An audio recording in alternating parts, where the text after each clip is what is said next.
पूरे पिता की दो रोटी। आज की कहानी बहुत खूबसूरत सी है, जिसे सुनने के बाद ये कहानी आपके दिल को जरूर छू लेगी। अरे सुमन, 2 कप चाय तो बना कर ले आओ।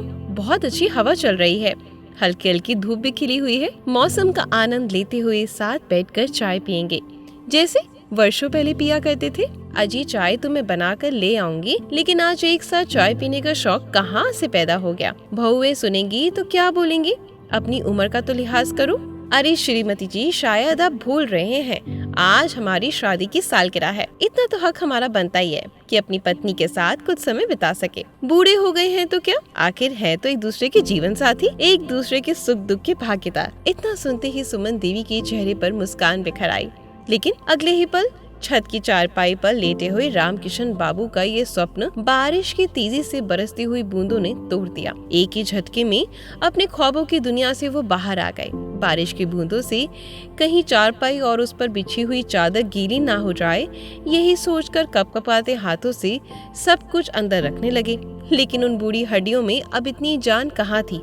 धीरे धीरे सब काम करते हुए लगभग भीग चुके थे।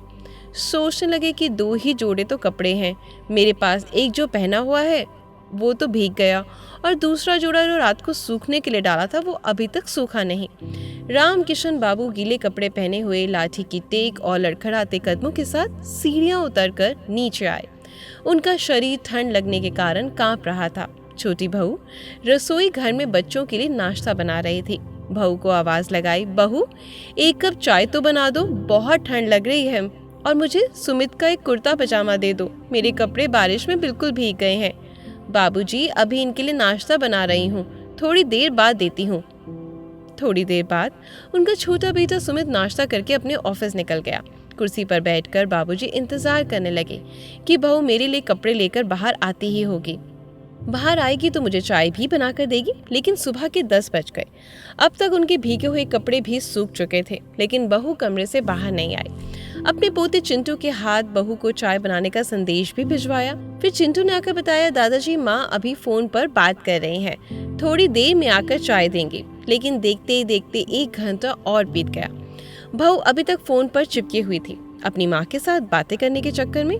बहू रोज चाय को देर कर देती थी। ये सब देखकर अकेले में ही बड़बड़ाने लगे। अभी 1 वर्ष पहले ही तो बात है कि शादी की 40वां सालगिरह पर रामकिशन बाबू और उनकी पत्नी सुमन देवी जी एक दूसरे के साथ बिताए समय के लिए भगवान को शुक्रिया अदा कर रहे थे और अपने आप को भाग्यशाली महसूस कर रहे थे कि भगवान ने उन्हें भरा पूरा परिवार दिया है। लेकिन शायद उनकी खुशियों को खुद की नजर लग गई। कुछ ही दिनों बाद सुमन देवी जी को डेंगू नामक बीमारी ने ऐसा घेरा कि उनकी जान ही ले ली। तुम कहाँ चली गई सुमन, मुझे इस कदर छोड़कर? मैं बहुत अकेला हो गया हूँ, सोचते हुए वो रुआसे से हो गए। करीब आधे घंटे और बीतने के बाद बहू बाहर आई, रसोई में चाय चढ़ा दी, कप में चाय भरकर अपने ससुर जी के आगे रख दी। पहले घूंट दिल से आवाज आई, हाय, फिर से वही उबला हुआ पानी। कितनी बार बहू को कहा है कि चाय में सौंफ, अदरक या इलायची डाल कर दिया कर, और ज्यादा कुछ नहीं तो तुलसी के 2 पत्ते ही डाल दिया कर, मेरे मन को तसल्ली मिल जाती है। लेकिन बहू ने तो जैसे ठान रखा है कि कभी मेरी पसंद की चाय मुझे बनाकर देगी ही नहीं। ये भी कोई चाय है भला, उबला हुआ पानी और ढेर सारी चीनी और पत्ती। दूध के नाम पर तो 2 घूंट। कितनी बार कहा है, डायबिटीज का मरीज हूँ तो मीठा कम डाला करो। सुबह का नाश्ता देर से देती हो तो कम से कम चाय के साथ बिस्कुट या 2 ब्रेड ही दे देती, पेट का भी कुछ संतुष्टि मिल जाती। लेकिन यहाँ तो सोचते सोचते ही रामकिशन बाबूजी की आंखों से आंसू झरझर बहने लगे। वे चाय के साथ आंसू भी पीते गए और मन बसोर कर रह गए। सोचने लगी, बहू को कहने का भी क्या फायदा, जवाब तो मालूम है, जैसा भी बन रहा है चुपचाप खा पी लो और राम की माला जपा करो, ज्यादा टोका टाकी करने की आवश्यकता नहीं है। रामकिशन बाबू के 2 बेटे और 2 बहुएं हैं। उनकी पत्नी की मौत के बाद दोनों बेटे ने 2 मंजिला घर का बंटवारा कर लिया। ऊपर के 2 कमरे छोटे बेटे और बहू ने ले लिए और नीचे के मंजिले के 2 बड़े कमरे बड़े बेटे और बहू ने अपने पास रख लिया। बच्चों का सामान रख दिया। रामकिशन बाबू और उनकी पत्नी का जो कमरा हुआ करता था उसमें भी बच्चों का सामान रखकर उसे बच्चों का ही कमरा बना दिया। दलील ये दी गई कि अब माँ जी तो है नहीं और बाबूजी का इतना सामान है नहीं, एक पूरा कमरा घेर कर बैठे हैं। बाबूजी, अब आपको इतने बड़े कमरे की क्या जरूरत? छोटा बेटा सुमित बोला, तो बड़े बेटे अमित ने भी रजामंदी देते हुए कहा कि अकेले पिताजी तो छोटे कमरे में रह सकते हैं। अपनी पत्नी सुमन के जाने के बाद दोनों बहुएं आपस में खुसर पुसर होती देखकर रामकिशन बाबू को कुछ ऐसी बात का अंदेशा तो पहले ही लग चुका था, वरना यही दोनों बहुएं होती थी जो एक दूसरे का चेहरा देखकर भी खुश नहीं थी। लेकिन अपने ससुर को दूध में से मक्खी की तरह निकालकर फेंकने के लिए दोनों ने हाथ मिला लिया था। दोनों बेटों ने रामकिशन बाबू का पलंग छत पर बने छोटे से कमरे में रख दिया। पहले से ही एकाएकपन की मार झेलते हुए रामकिशन बाबू के अकेलेपन को दोनों बेटों ने अपने इस फैसले से दुगना कर दिया।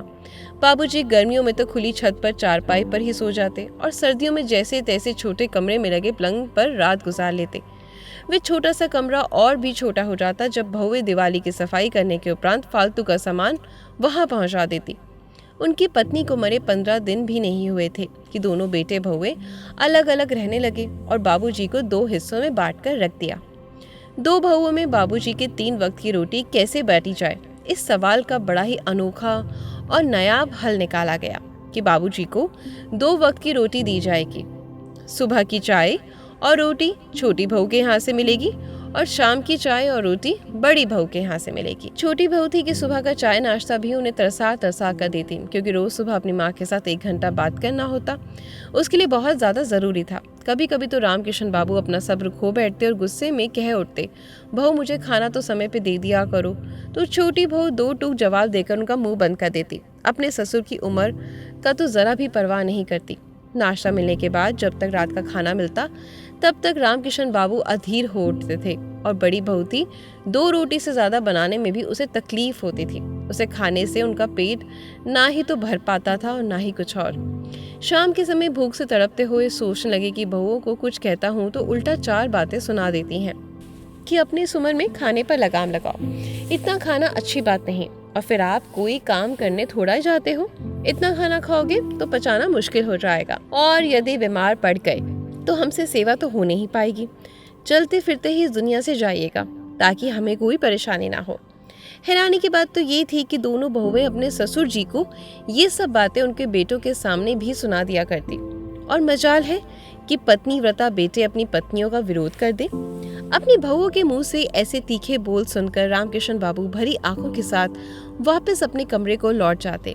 कमरे में रखी अपनी पत्नी की तस्वीर से बातें करने लगते। देख लिया सुमन तुमने, तुम्हारे बेटों का क्या दिन दिखा रहे हैं मुझे। जब तक तुम मेरे साथ थी मेरे आत्मसम्मान पर आंच नहीं आने देती थी, मेरी हर छोटी बड़ी जरूरत का ख्याल रखती थी। तुम्हारा साथ था तो जीवन में आने वाली परेशानियां भी मेरा कुछ नहीं बिगाड़ पाती थी, लेकिन तुम्हारे जाने के साथ साथ मेरा जीवन भी बिखर कर रह गया। कोई भी आकर मुझे कुछ भी सुना देता है, मैं चुपचाप सुनता रहता हूँ। जैसे ही खाना तुम्हारी बहुएं मुझे देती हैं चुप करके खा लेता हूँ, फिर भी ऐसे ताने। अब तो केवल शरीर ढांचा मात्र हूँ। मेरी जान तो उसी दिन निकल गई थी जिस दिन तुम मुझे छोड़कर जुदा हो गई थी। मुझे मालूम है कि मेरी ऐसी हालत देखकर चैन तो तुम भी नहीं पाती होगी। रामकिशन बाबू सोचने लगे, जब मेरी पेंशन आती है तो दोनों बेटे उस पर लपक पड़ते हैं और आपस में आधी आधी बांट लेते हैं। उन्हें अपने हक तो पता है लेकिन फर्ज निभाना नहीं जानते। अभी तो मेरी पेंशन घर पर आ रही है, तब जाकर बेटे बहुओं का ये हाल है। अगर पेंशन भी ना होती तो ये लोग ना जाने मेरे साथ क्या करते। उम्र होने के बावजूद सुमन ने सारा घर संभाला हुआ था। जब तक मेरी पत्नी घर संभाल रही थी, घर का सारा काम करते हुए भी उसके चेहरे पर शिकन नहीं आती। कितना ध्यान रखती थी। तुम दोनों बेटों का, किसी बेटे को एक सब्जी पसंद नहीं तो झट से दूसरी बनाकर हाजिर कर देती, लेकिन खाली पेट सोने नहीं देती। अपने बेटों को शादी से पहले तक बेटे भी बहुत मान सम्मान देते थे। अपने बेटों को श्रवण कुमार की संज्ञा देते हुए फूले नहीं समाता था। हमेशा कहता था, देखना श्रीमती जी, हम दोनों तो अपना बुढ़ापा बहुत सुख से काटेंगे। इतने अच्छे संस्कार जो दिए हमने अपने बेटों को। अपने भविष्य के बारे में सुनहरे सपने सजाते थकते नहीं थे दोनों पति पत्नी। उसके बाद दोनों बेटों की शादियां हो गई।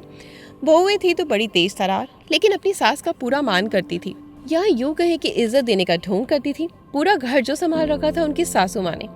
आधे से ज्यादा काम तो किया कराया मिलता था, लेकिन फिर भी पूरा परिवार खुशहाल था। फिर अचानक एक दिन डेंगू के बुखार ने उसे पूरी तरीके से जकड़ लिया। आज भी वो रात मुझे याद है जब सुमन देवी 104 डिग्री बुखार से कराह रही थी। दर्द के कारण सिर फटता सा जा रहा था उनका।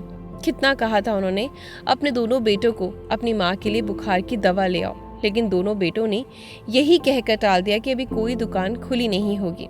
लेकिन सरकारी डिस्पेंसरी तो दिन रात खुली रहती है। इस बात का भी उन पर कोई असर नहीं हुआ। शायद नींद उन्हें अपनी माँ से ज्यादा प्यारी थी। सुबह जाकर लाकर देंगे, आप भी सो जाइए और हमें भी सोने दीजिए, कहकर दोनों बेटे वापस हो गए। आधी रात को पैदल चलकर मैं सुमन जी के लिए दवाई लेकर आया, लेकिन जब तक घर पहुंचकर देखा तब तक बहुत देर हो चुकी थी। सुमन तो मेरा इंतजार करते करते इस दुनिया से विदा हो गई थी। उसके जाने के बाद तो जैसे मैं लवारिस सा हो गया।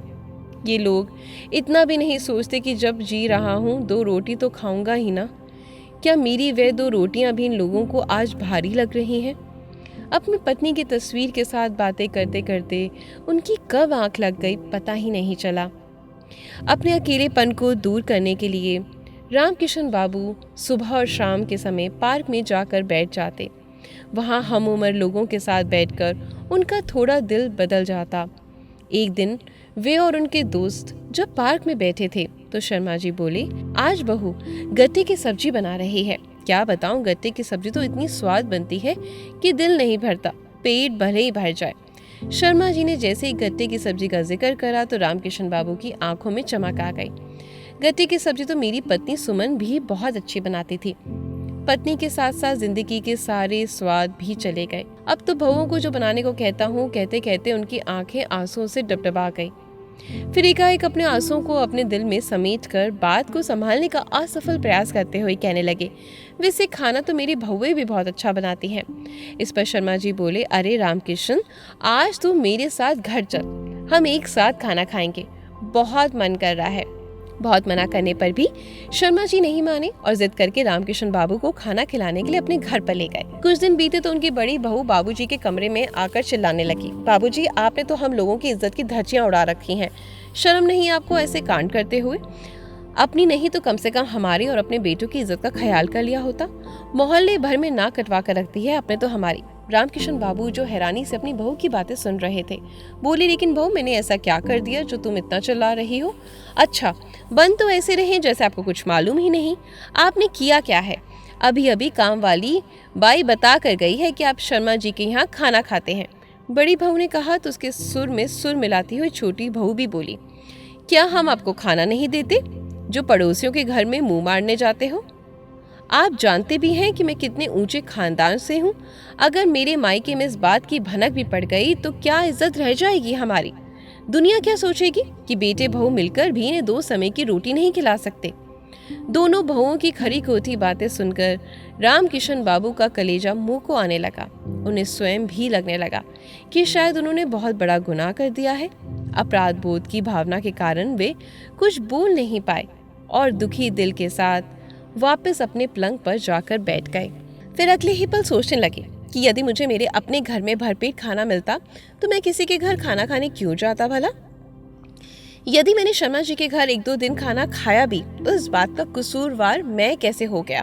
मैं भी भूखा कब तक रहूं? आखिर मेरा भी तो दिल करता है भरपेट स्वादिष्ट खाना खाने का। अगले दिन सुबह रामकिशन बाबू जब सीढ़ियों से नीचे उतर रहे थे तो उन्हें स्वादिष्ट खाने की महक आने लगी।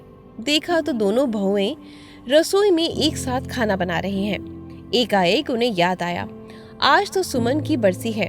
आज के दिन तो सुमन हमें हमेशा के लिए छोड़कर चली गई थी। आज सुमन देवी की पसंद का सारा खाना तैयार किया जा रहा था। भरवा बैगन की सब्जी, चने, हलवा, पूरी, खीर बनाई जा रही थी। दही भल्ले और दाल कचौड़ी भी बनाई गई थी। जोर शोर से सारी तैयारियां की जा रही थी। रिश्तेदारों और आस पड़ोस वालों को भी बुलावा भेजा गया था। बहू, मेरे लिए 1 कप चाय तो बना लो। रामकिशन बाबू ने छोटी बहू को आवाज लगाई। कुछ देर रुक जाइए बाबूजी, अभी बहुत काम है रसोई घर में। ये कहकर छोटी बहू ने उन्हें टाल दिया। रामकिशन बाबू कुर्सी पर बैठकर अपनी चाय का इंतजार करने लगे। 2 घंटे बीत गए लेकिन बहू ने उन्हें चाय तक नहीं दी। भूख से परेशान होकर उन्होंने बड़ी बहू को आवाज लगाई, बड़ी बहू, मेरे लिए 2 रोटी बना दो, बहुत ज्यादा भूख लगी है। ये सुनकर बड़ी बहू तो जैसे तैयार बैठी थी उन्हें बातें सुनाने को। बाबूजी, ऐसा भी क्या आग लग गई पेट में जो कुछ समय रुक नहीं सकते? देख तो रही है ना कितना काम है हमारे पास। अब एक ही बार खाना खाइएगा। इतना तो सोचिए कि पंडित जी को खिलाने से पहले आप कैसे खाना खा सकते हैं। अरे तो 1 कप चाय ही तो दे दो, कुछ तो कम से कम तृप्ति हो जाए। रामकिशन बाबू की ये बात सुनकर बड़ा बेटा जो वहीं पर पंडित जी के लिए आसन लगा था गुस्से में बोला, बाबूजी आपको समझ में नहीं आता, पहले पंडित जी को खाना खिलाया जाएगा, उसके बाद कोई खाना खाएगा। लेकिन बेटा अभी तो दोनों बहुओं ने अपने बच्चों को खाना खिलाया और फिर मैं तो केवल चाय ही मांग रहा हूँ। इस पर छोटा बेटा अपनी माँ की तस्वीर पर चढ़ी माला को ठीक कर रहा था। कहने लगा, बाबूजी अगर बच्चों ने खाना खा भी लिया तो क्या हुआ, आप हर समय शिकायतें क्यों करते रहते हैं। अब पान के घूंट पीते हुए रामकिशन बाबू चुपचाप अपनी कुर्सी पर बैठे रहे। कुछ देर बाद सभी 11 पंडित खाना खाकर चले गए और सारे मेहमान भी आने लगे, लेकिन रामकिशन बाबू को अभी तक किसी ने खाना नहीं दिया। सोचने लगे, हाय रे विधि का विधान, ये कैसा दस्तूर है कि जीते जी तो अपने बुजुर्गों को ये लोग पूछते नहीं और उसे क्या पसंद है क्या नापसंद, लेकिन मरे हुए व्यक्ति की पसंद की चीजें बनाई जा रही हैं और पंडितों को खिलाई जा रहे हैं। मन ही मन सोचने लगे कि काश इंसान अपने बुजुर्गों की जीते जी सेवा कर पाए।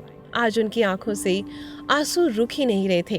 तभी छोटे बेटे ने आवाज दी और उनके हाथ में खाने की थाली थमाकर झंगोर कर चला गया और कह के गया, ये लीजिए खाना।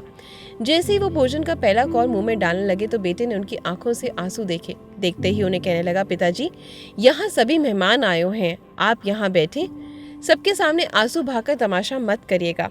यदि ये सब करना है तो अपने कमरे में चले जाइए, सबके सामने हमारी नाक कटवाने की कोई जरूरत नहीं। रामकिशन बाबू के सब्र का बांध टूट गया। अचानक ही पेट की भूख गायब हो गई और अपने बेटे के हाथ में वापस थाली थमाते हुए जोर से बोले, मुझे ये बेइज्जती भरा खाना नहीं चाहिए। काश मैं अपनी पत्नी के साथ ही चला जाता तो ज्यादा अच्छा होता। ऐसी जिल्लत भरी जिंदगी भी कोई जिंदगी है।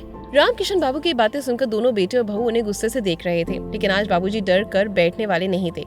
उन्होंने कहना शुरू किया, 2 बेटे और बहू होने के बावजूद मुझे भरपेट खाना नहीं खिला सकते। यदि 1-2 दिन मैंने अपने दोस्त के घर खाना खा लिया तो उसमें भी तुम्हारी नाक कट गई। इस पर भी जो जली कटी बातें तुम्हारी पत्नियों ने मुझे सुनाई वे अभी तक मेरे दिल में तीर की तरह चुभ रही हैं। और मेरा यकीन मानो बेटा, और उस दिन वाकई में भूख से मरा जा रहा था। ये सुनकर बेटों को एक झटका सा लगा कि उनके होते हुए उनके पिताजी पड़ोसियों के यहाँ खाना खा रहे हैं। बहुओं की तरफ देखते हुए रामकिशन जी बोले, कभी आज तक मेरी मनपसंद की सब्जी बनाकर खिलाई है मुझे? बेटा मेरा शरीर जरूर बूढ़ा है लेकिन मन नहीं।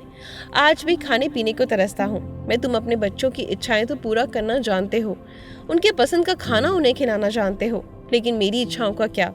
बेस्वाद खाना भी ऐसे पकड़ाते हो जैसे मुझ पर कोई बहुत बड़ा एहसान कर रही हो। सुबह उठकर 10 बार चाय मांगता हूँ, तब जाकर कहीं जाके मुझे चाय मिलती है। मुझे और भी उबले हुए पानी जैसा स्वाद आता है। 3 वक्त की रोटी तो हर एक इंसान की ज़रूरत होती है। तुमने उसे भी 2 वक्त की रोटी में बदल दिया ताकि तुम्हें सहूलियत हो सके। जितना खाना तुम मुझे देती हो उसमें मैं भूखा रह जाऊं तो भी मैं कैसे जीऊंगा? तुम्हारी जानकारी के लिए बता दो बेटा कि मैं अपनी पूरी पेंशन इस घर में देता हूँ। कोई मुफ्त की रोटियां नहीं तोड़ा और इसके बावजूद इतना अपमान, इतनी बेइज्जती। अपनी माँ की बरसी तो तुमने आज खूब बनाई, लेकिन मेरी एक इच्छा है कि अब मैं भी चाहता हूँ इसका मान रखो। मेरे मरने के बाद मेरी बरसी बनाने की या मेरा श्राद्ध करने की कोई ज़रूरत नहीं। इतना कहते ही उनकी आंखों से झरझर आंसू बहने लगे। इसके बाद वो कुछ ना बोल पाए। रामकिशन बाबू के मुंह से ये बातें सुनकर दोनों बेटों और बहुओं की आंखें शर्म से झुक गई। शर्मा जी और रामकिशन बाबू की भावनाओं को अच्छे तरीके से समझते थे। उनके बड़े बेटे के कंधे पर हाथ रखकर बोले, बेटा यही बात तो तुम लोग नहीं समझते। जीते जी माँ बाप को अच्छा खाना खिलाएं। यदि जीवित व्यक्ति को खिलाकर संतुष्ट नहीं किया तो मरने के बाद उनकी बरसी पर उनका मनपसंद खाना ब्राह्मणों को खिलाने का क्या फायदा? इंसान के मरने के बाद पुण्यतिथि पर ब्राह्मणों को खाना खिलाने का महत्व तभी है जब जीते जी अपने बुजुर्गों की आत्मा को खुश रख सको। बेटा 1 हो या 2, आखिर फर्ज तो उनका बनता है कि वे अपने पिता के खाने पीने का पूरा ध्यान रखें। अपने बड़े बुजुर्गों की ये बातें रामकिशन बाबू के दोनों बेटे के दिल को झंझोर रही थी। उनके चेहरे पर शर्मिंदगी के भाव थे और आंखों में पछतावे के आंसू। अपने द्वारा किए गए व्यवहार के बारे में सोच सोचकर वे शर्म से जमीन पर गड़े जा रहे थे। इससे भी ज्यादा ये बात उन्हें खाई जा रही थी कि उनकी लापरवाही के कारण पिताजी को शर्मा जी के घर जाकर भोजन करना पड़ा था। सभी मेहमानों के जाने के बाद दोनों बेटों ने पिताजी के पैरों में गिरकर उनसे माफी मांगी और अपनी अपनी पत्नियों को आदेश दिया कि माँ पिताजी का जो कमरा उन्होंने बच्चों को दे दिया उसे खाली करके उसमें पिताजी का सामान वापस रखा जाए और पिता के खाने का खास ध्यान रखने के लिए हिदायत भी दी। आज रामकिशन बाबू अपने कमरे में डबल बेड पर बैठे हुए टेलीविजन देखने का आनंद उठा रहे थे। और स्वादिष्ट भोजन का लुत्फ उठा रहे थे। आशा करती हूँ आपको मेरी कहानी बेहद पसंद आई होगी और ज़रूर मेरी इस कहानी ने आपके दिल को छू लिया होगा। अगर अभी तक आपने जीवन में कोई गलती करी है, किसी का दिल दुखाया है, तो बस आशा करती हूँ कि आने वाली ज़िंदगी में ये सब मत करिएगा। अगर किसी को सुख नहीं दे सकते तो दुख मत दीजिएगा। अगर आपको अपनी ईशा की कहानियाँ पसंद आती हैं तो वीडियो को लाइक और शेयर ज़रूर करें और मेरा इंतज़ार करें। कल दोबारा मुलाकात होगी सेम समय पर। धन्यवाद।